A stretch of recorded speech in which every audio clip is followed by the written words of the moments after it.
하나님의 말씀은 잠언서 29장입니다.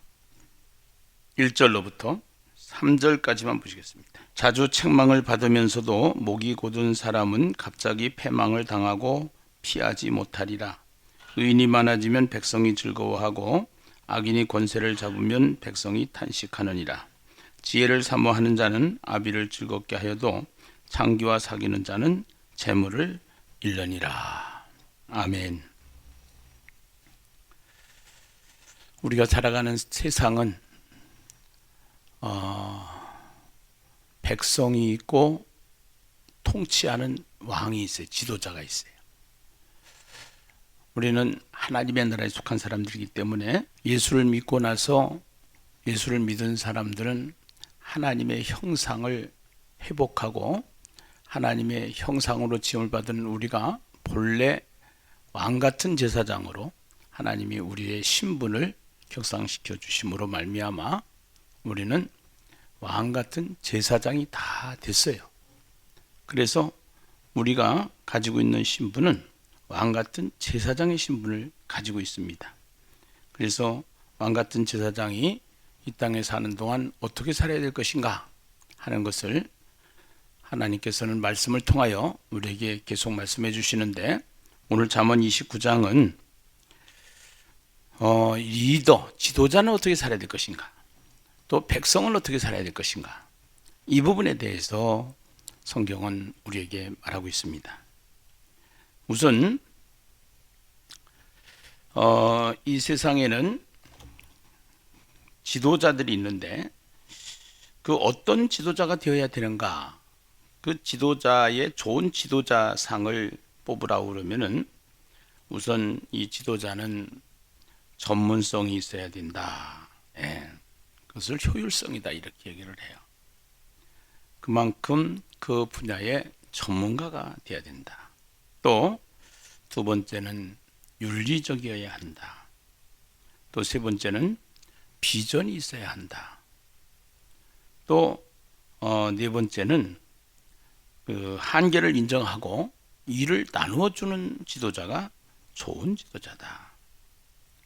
또 한 가지 다섯 번째로 백성들과 소통할 수 있는, 밑에 사람과 소통할 수 있는 지도자가 좋은 지도자이다. 이렇게 사람들은 지도자상에 대해서 이야기를 하죠. 오늘 하나님께서 말씀을 통해서, 잠언서를 통해서 그 지도자는 어떻게 살아야 될 것인가. 그때 당시에 이제 히스기야가 이 잠언 지금 25장부터 쭉 이렇게 보면은요, 북이스라엘 왕들이 다 망하고 난 상태에 있을 때 이 잠언, 솔로몬 왕의 잠언을 재편집한 것인데, 그 지도자가 어떻게 살아야 될 것인가 하는 부분에 대해서, 왕이 어떻게 살아야 될 것인가, 왕 같은 제사장으로 우리가 어떻게 살아야 될 것인가 하는 것을 우리에게 말씀을 하고 있어요.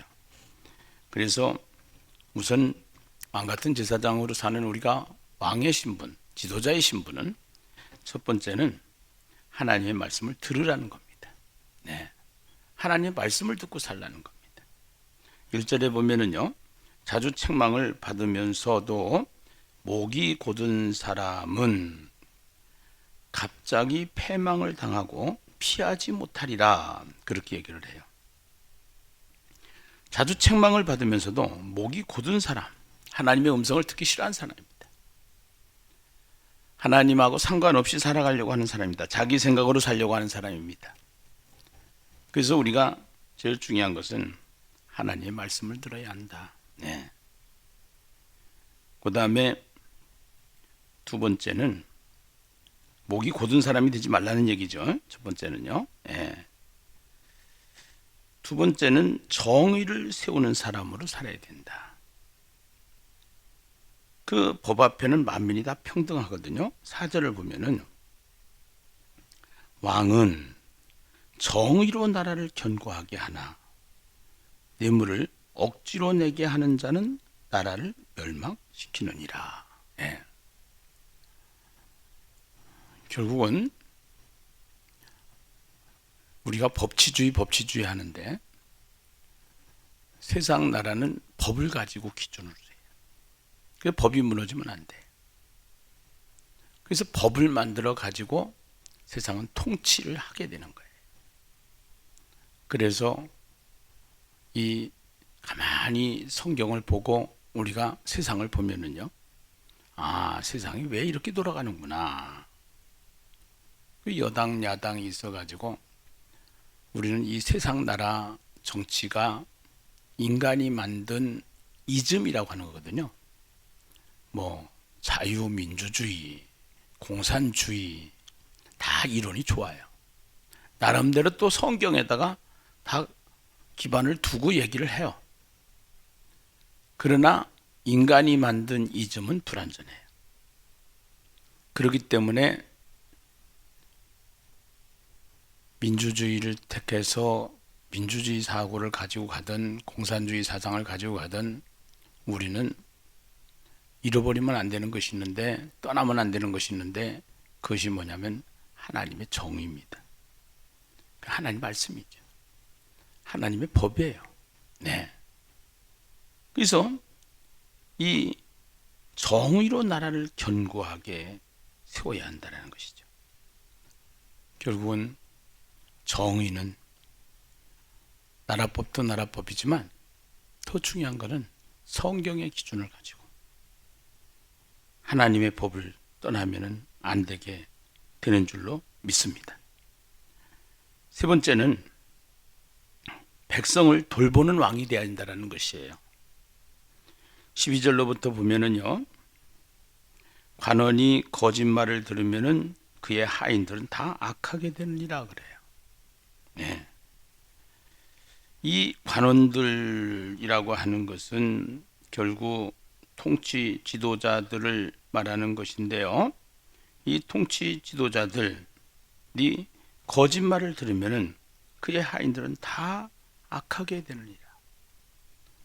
결국은 이 관원들이 들어야 될 말은 무슨 말이에요? 하나님의 말씀이죠. 네. 가난한 자와 포악한 자가 섞여 살거니와, 네, 여호와께서는 그 모두의 눈에 빛을 주시느니라.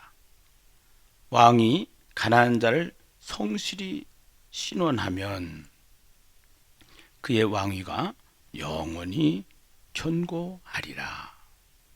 그 예수님도 이 땅에 오셔서 약자를 보호하는,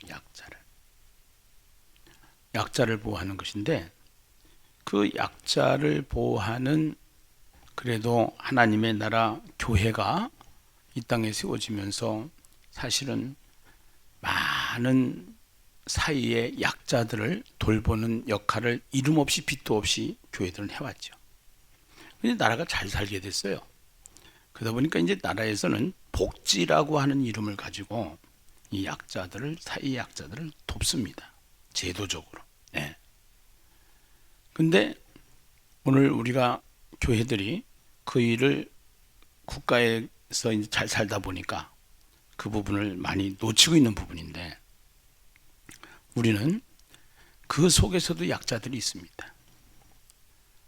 사람이 돈으로만 사는 것이 아니기 때문에 사랑이 필요하기 때문에 이 사랑을 전달하면서 살아야 되는 것이 우리 기독교의 책임이 아니겠는가 하는 생각을 많이 해보게 되고요. 14절, 15절까지는 이제 왕에 대한 이야기였다고 그러면은, 지도자에 대한 이야기였다고 그러면은 백성들에 대한 이야기를 15절부터 또 하는 거예요.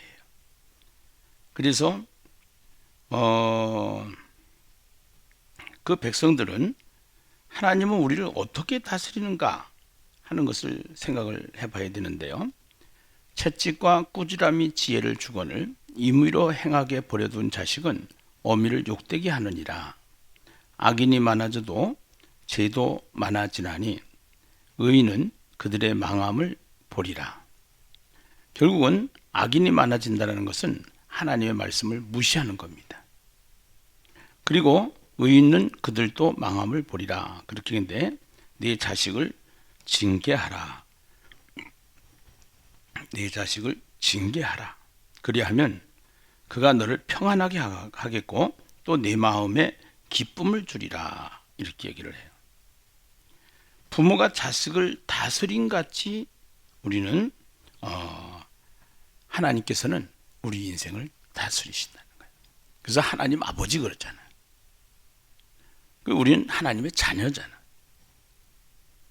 그래서 자식에 대한 이야기를 하고 아비에 대한 이야기를 합니다. 그래서 우리가 네 자식을 징계하라. 그리하면 그가 너를 평안하게 하겠고 네 마음에 기쁨을 주리라. 그래서 오늘 하나님께서 우리에게 주시는 말씀들이 너무 많은데 바울이 이런 얘기를 하잖아요. 그 안지를 가지고 있는데 하나님 이 안지를 좀 고쳐달라고 그래요. 그러니까 하나님 앞에 기도를 했는데 40일 기도를 3번씩이나 했어요. 하나님이 안 고쳐줘요. 그러면서 뭐라고 음성을 듣게 되냐면 내 은혜가 족하니라 그래요. 그리고 그것은 내 인생의 사역에 가시다는 가시가 있어야 된다는 거예요. 그때 하나님의 뜻을 깨달아요. 그리고 나서는 거기에 대한 하자가 없어요.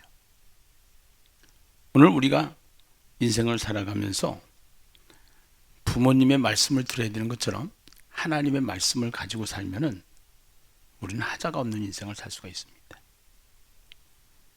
오늘 18절 말씀이 굉장히 중요한 말씀인데요.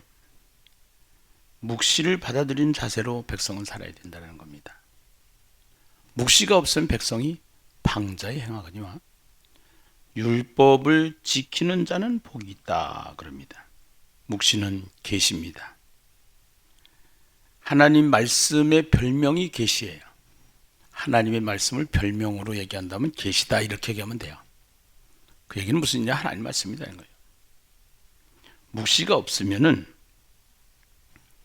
백성이 방자히 행한다. 제멋대로 산다. 갈 길을 잃어버린다. 이런 뜻이거든요. 결국 하나님의 말씀이 없으면 사람은 올바로 갈 수가 없다는 것입니다. 사랑하는 여러분, 우리 공동체가 지금 하나님의 말씀을 통해서 길을 잃어버린 이 시대에 하나님께서 우리에게 주시는 길을 찾아서 가기를 원하면서 성경으로 돌아가고 있어요. 결국은 망하는 길은 성경을 보지 않는 길이에요. 성경을 보지 않고 신앙생활하고 덮어놓고 신앙생활하면 망하는 길이에요. 묵시가 없으면 백성이 방자에 행하거니와 율법을 지키는 자는 복 있는 사람이 되는 줄로 믿습니다. 오늘 제멋대로 갈 길을 잃어버린 사람이 되면 안 되고 하나님의 말씀이 없으면 사람은 올바로 살 수가 없는 것이죠. 그래서 예수님께서 가장 배고플 당시가 금식 기도할 때. 근데 사단이 찾아와서 이 돌로 떡이 되게 해라 하면서 먹을 걸 가지고 유혹을 했잖아요. 그때 예수님께서 그런단 말이에요. 사람이 떡으로만 사는 것이 아니다. 하나님의 입으로 나오는 말씀으로 사는 것이다. 말씀이 없으면 백성은 방자에 행하게 되어 있습니다. 오늘 우리가 살아가는 이 세상, 우린 다 같은 왕 같은 제사장이면서 우리는 백성이기도 하지만 지도자이기도 하고 지도자이기도 하지만 백성이기도 한데 우리에게 가장 중요한 것은 묵시다. 계시다. 그 묵시라는 것은 하나님의 별명이다. 하나님의 말씀을 말하는 것이다. 예. 하나님의 말씀의 별명이다. 예. 이렇게 기억을 하면서 결국은 예수님도 사람이 떡으로만 사는 것이 아니고 하나님의 입으로 나오는 말씀으로 살아야 되는 것이기 때문에 우리 공동체가 이번 주부터 전 교인이 전부 다 이제 성경을 읽기 시작을 할 거예요. 그리고 인처치별로 카톡에다가 올리고 확인하고 체크하고 이렇게 하면서 서로가 삼겹줄이 되고 또 커넥트가 돼서 같이 힘을 얻고 같이 은혜를 나누고 비대면 시대에 모이지 못하지만 가상 공간인 유튜브를 통해서 또 내지는 우리가 단톡방을 통해서 같이 우리가 얼마든지 나눌 수가 있잖아요. 네. 오늘 우리는 묵시가 없으면은 백성이 방자에 행할 수밖에 없다는 것. 말씀이 없이는 제멋대로 살아갈 수밖에 없다는 것. 그 제멋대로 산 인생이 누구예요? 사사기에 나오는 자기의 소견대로 살더라. 자기의 소견대로 살았더라. 이것이 왕이 없는 시대의 상태입니다. 진정한 왕은, 왕 중의 왕은 예수 그리스도인 줄로 믿습니다. 그래서 예수님을 모시고 사는 우리는 묵시가 없으면 방자에 행할 수밖에 없는 인생이라는 사실을 깨닫고 하나님의 말씀을 꽉 붙잡고 2021년도를 출발하는 마지막 주간이 되어야 될 줄로 믿습니다. 오늘 기도할 제목은 하나님, 우리에게 묵시가 없으면 백성이 방자에 행한다고 그랬는데 하나님의 말씀을 붙잡고 우리 교회가 바른 길 가기를 원합니다. 그래서 하나님은 하야통삼을 주셨사오니 이 하야통삼을 통해서 성실하게 훈련받게 하여 주시옵소서. 두 번째는 비택자들 13명을 세웠습니다. 하나님, 제대로 된 비택자들이 되게 하시고 훈련을 받게 하셔서 사명을 잘 감당할 수 있는 일꾼들이 다 되어지게 하여 주시옵소서. 세 번째는 코로나 기간입니다. 하나님, 지혜롭게 이 기간을 슬기롭게 잘 넘길 수 있도록 도와주시고 어려운 일 당하지 않게 하시고 어려운 일이 있을지라도 하나님을 의지하며 살아갈 수 있는 그러한 시대적 하나님의 사람들 되게 하여 주시옵소서 하고 하나님 앞에 간절히 기도하면서 하루를 시작하시도록 하겠습니다. 기도하십시다.